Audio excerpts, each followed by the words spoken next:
Hello everyone, welcome to this wonderful snowstorm. In this video I'm going to talk about how to get some epic shots using only your phone. I'm going to be using my Google Pixel 4a, but this works with whatever camera you have, whether it's a Samsung, iPhone, OnePlus, Xiaomi, or any other camera. Let's get right into it. For those of you who are new to this channel, I'm Bellemare-Alford, a young photographer and filmmaker on the journey to become better at this art.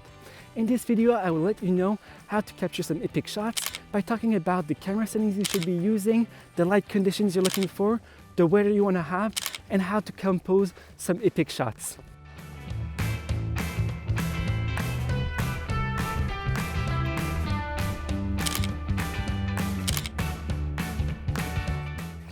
Now let's talk about camera settings.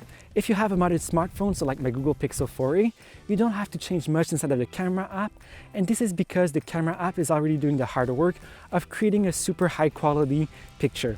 So it's going to take multiple frames every time you take a shot, and it's going to merge all these frames together to create a higher quality final picture. One thing I would change inside of the camera app, so if we come inside of here and go on our advanced settings, and this works for most smartphones too, is go inside of the settings and make sure we have the option to select RAW files. So if we come here, we have the option to enable RAW, and then if we go back inside of our main menu here, we can actually select if we want to have a RAW picture or not. And this is because you're going to have more flexibility inside of the final shots to edit in. If you don't know what are RAW and why they're useful, I'm going to link a video where I talked about that. Now let's talk about another very important setting inside of your camera app. If we take a picture here of the trees and the sky and the snow in the front, we're going to see that the trees come out very dark because the camera thinks that they're almost black compared to the sky and the snow in the foreground. To fix this, you actually just want to come here. We're going to click on the house here and the trees. Then we're going to bring up the shadows. We can see that they put them almost completely down. We're going to bring them back up to the maximum, and now we're going to take the picture, and we're going to see that now the camera does a much better job of keeping a lot more detail inside of the dark parts of the picture. You could also do this using a RAW file if you don't have an option like this on your camera.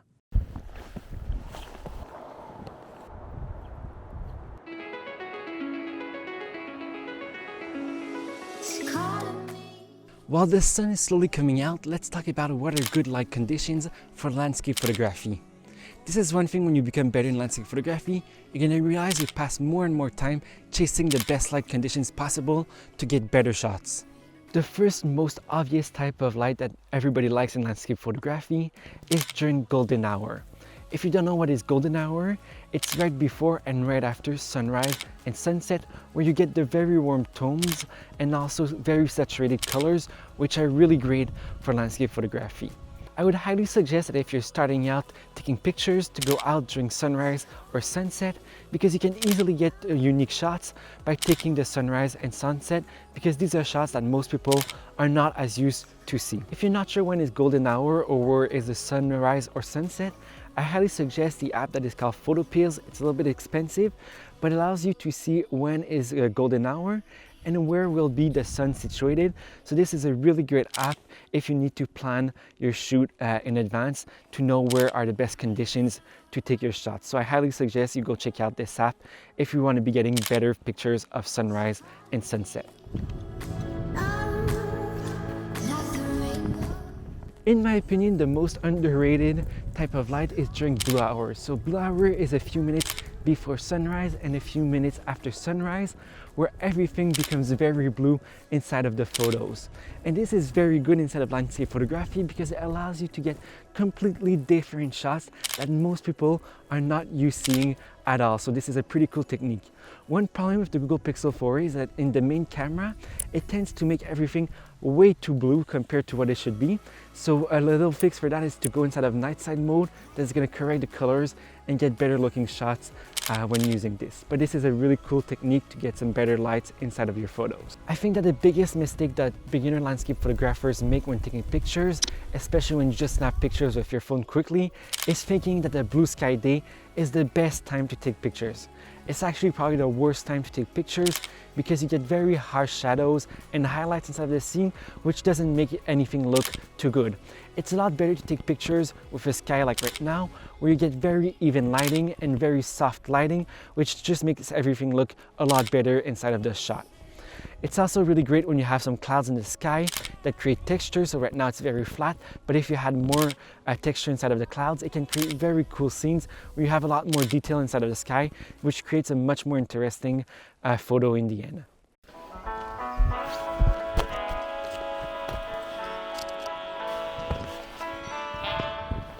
Now let's talk about weather conditions. Unlike most people think, a perfect blue sky day isn't the best day to be taking pictures. You actually want extreme weather conditions, so like right now with a snowfall, or if you have rain, mist or fog, or any conditions like that are great for taking landscape photos. Let's go take a few photos to see how it works in real world.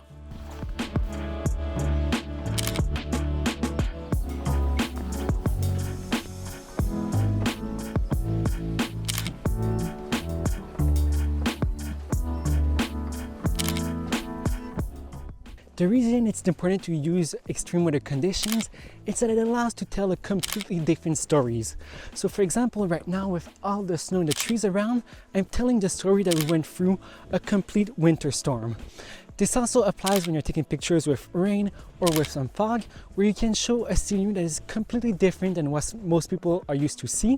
And this allows to have a much more interesting shot of the landscape.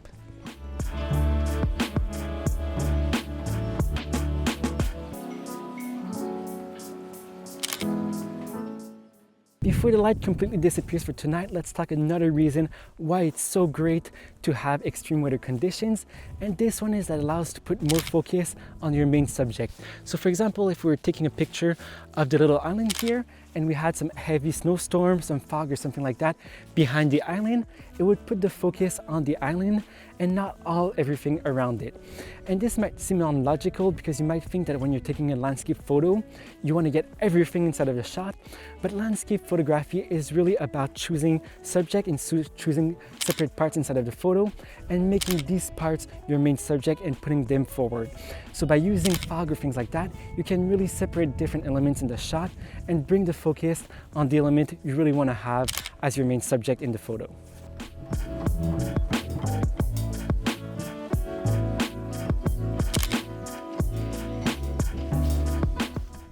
Now, if you're telling yourself that you don't have extreme conditions like snow to go take some landscape photos, I will tell you that you probably have rain, and rain is really great to get some landscape photos. So first of all, rain is going to allow, just like fog or a heavy snowstorm, to get these different layers inside of the shot. Another really great thing with some rain is that the colors are much more saturated, which is really great when taking landscape photos because you want to have the most colors inside of your scene. Another really great thing with rain that I love taking is after the fact, you actually have these water droplets on tree branches or things like that. And you can also get reflection where you can take really cool landscape photos using the rain. So don't stress if you don't have winter. You can actually go out when you have some rain and still get some really cool landscape photos. If you're not part of this community, what are you waiting for? Go hit that big red subscribe button to be notified when a new video comes out. Also consider sharing this with friends and family, because what is even better than doing landscape photography alone is doing landscape photography with a friend or family. One thing I hope that most of you understood is that you don't need all the conditions I talked about inside of this video to get perfect landscape shots. The most important thing is actually to go outside and practice. You can get some really good shots even if you have a perfect blue sky, and you can get some terrible shots even if you have a sunset. So you really just need to go out whatever the conditions are and try and get the most photos and try and understand why a picture is good or not to be able to improve afterwards. Up to now, we've been talking about techniques that to a certain point, you don't have to control about them. Composition is one of the most important parts inside of photography, and you have full control about it.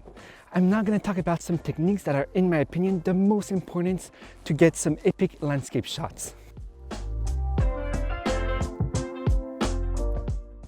Now let's talk about the most well-known photography rule, which is the rule of thirds. This basically means you need to align your subject on one of the lines of thirds. To help you with this, we're first going to go inside our camera settings. So here on the Google Pixel 4a, we're going to go in the advanced settings. Then we're going to select the grid type and we're going to select the 3x3 grid.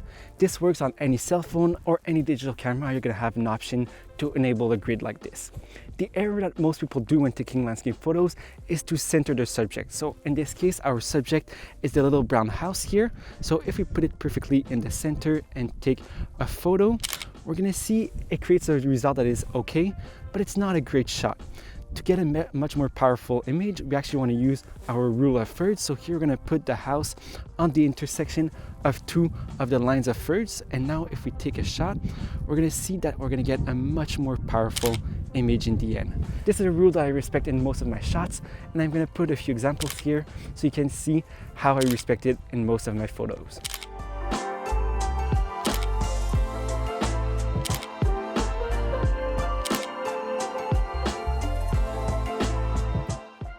Now let's talk about the second composition technique. And this one is to not limit yourself to only taking horizontal orientation photos. I know that the horizontal orientation is called landscape orientation, but that doesn't mean that you shouldn't be taking landscape photos in a vertical mode. The reason I love taking pictures with my Google Pixel 4a in a vertical mode is that it has a pretty wide primary lens like most other smartphones. This means that when you're taking a picture in a horizontal mode, you actually get a lot of distraction around your subject. And one really important thing to remember inside of landscape photography is that your subject actually isn't your landscape. It needs to be something a little bit more precise. So in this case, it's the house I have in front of me, but it could be an island, it could be a person, it could be anything else that is interesting inside of your shot. So by taking a vertical mode, so if we come here and we place our house in a vertical mode, we can actually see that we're going to get a much more interesting shot, because you're going to have the top and the bottom that are going to have white space, and this is going to bring more emphasis on your subject, which is the house inside of this photo. I'm going to put a few other photos on the screen when I skied, where I have a lot of the sky that brings the emphasis on the mountains in the bottom.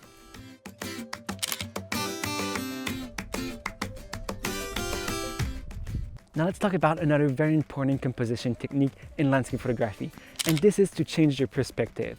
Most people take a picture at the height of their head or at their chest, but you don't want to be like most people. I would suggest getting closer to the ground or using a foreground subject like the little branches in the background here to get a more interesting shot. For example, a few days ago, I took pictures of these branches, and you can see that by moving just a little bit the camera, you can get a completely different result. I actually ended up liking more one other shot where I have the two branches that create a V and put the accent on your subject in the center here.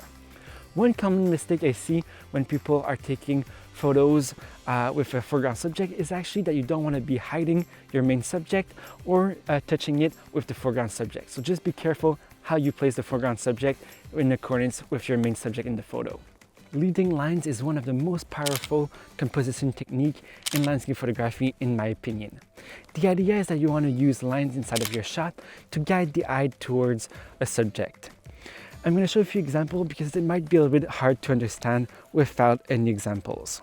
In the first shot here, the lines of the cables of the chairlift point towards our subject here, the person in the chair, and this really helps your eye go towards it because it's really high contrast with the sky. If you ever wondered why roads or paths are so popular inside of landscape shots, it's actually because they really help leading your eyes towards your subject here, which is the house in the background. So this is a very powerful technique when you have a road or something like that, because your eye is going to automatically follow that road and go towards your subject. You can also create your own path. So for example, in this shot here, I walked in the snow to create a path that goes towards the sunset in the background, which is the subject I was trying to take inside of the picture. My last image here is actually one where it's a counter example. So here the leading line of the ski tracks points to the end of the lake, but I actually want the people to be seeing the sunset here. So in this shot, it would be better if I didn't have any leading lines or any foreground subject here and just take the sunset right away, because that's the part I want people to be seeing inside of the shot. So be careful with leading lines because they can also point to some things in the shots that you don't necessarily want to be your main subject.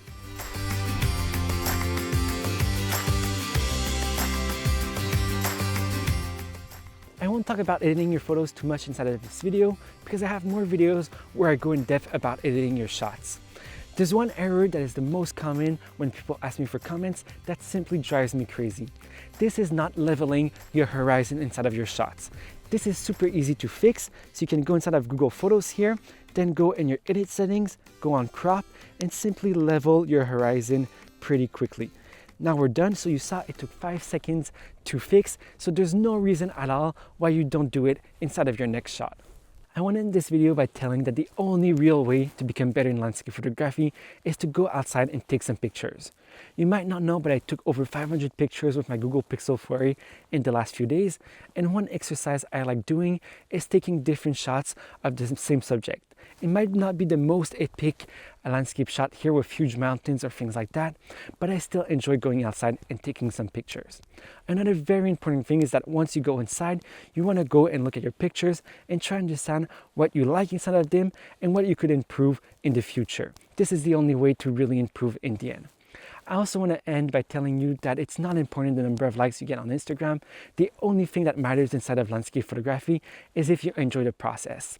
I might go out and take pictures during a whole day and get none that are good, but if I had a fun time outside, that's really the only thing that counts. With that being said, I hope this video allowed you to learn some of the basics of taking epic landscape photos with your phone.